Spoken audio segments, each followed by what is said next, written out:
राम रस का अर्थ होता है राम के गुणों में आपके मन में प्रेम का उत्पन्न होना।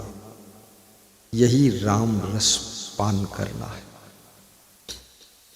राम में बहुत बड़ा साहस था, आपके भीतर भी साहस आना चाहिए। साहसी बनो, छोटी छोटी चीजों में घबराया ना करो। राम में बहुत बड़ा धैर्य था, तुम्हारा धैर्य कितना जल्दी टूट जाता है।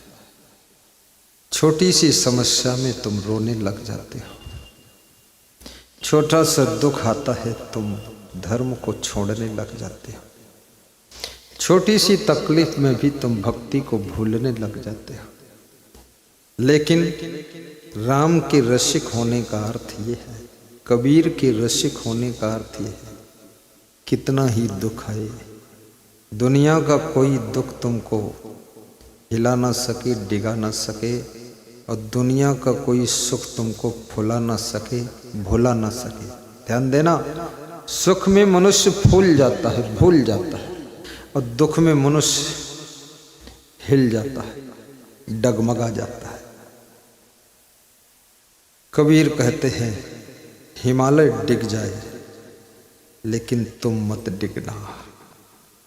और जिस चट्टान पर सिंह बैठ जाता है उस पत्थर की चट्टान को भी सिंहासन कहा जाता है। और याद रखना, सिंहासन पर भी अगर मच्छर बैठ जाए तो मच्छर को सिंह नहीं कहा जाता है, सिंह नहीं कहा जाता है। कुछ लोग जिस कुर्सी पर बैठते हैं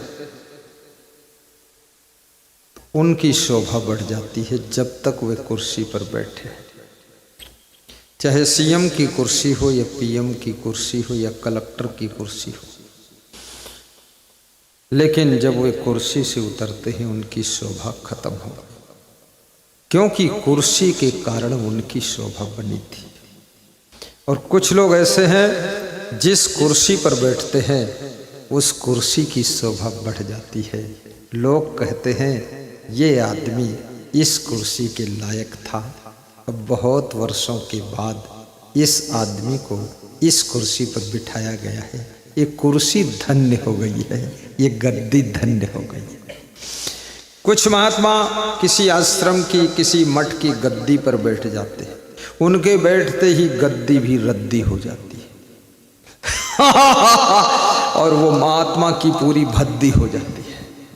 क्योंकि नाम तो महात्मा है, काम कोई महात्मा का है नहीं। ऐसी फूहड़ गाली बकता है महात्मा होकर, सुनने वाले शर्मा जाते हैं, लेकिन बेशर्म महात्मा गाली दे रहा है। संत के मुख से गाली बहुत बड़ा अपराध है।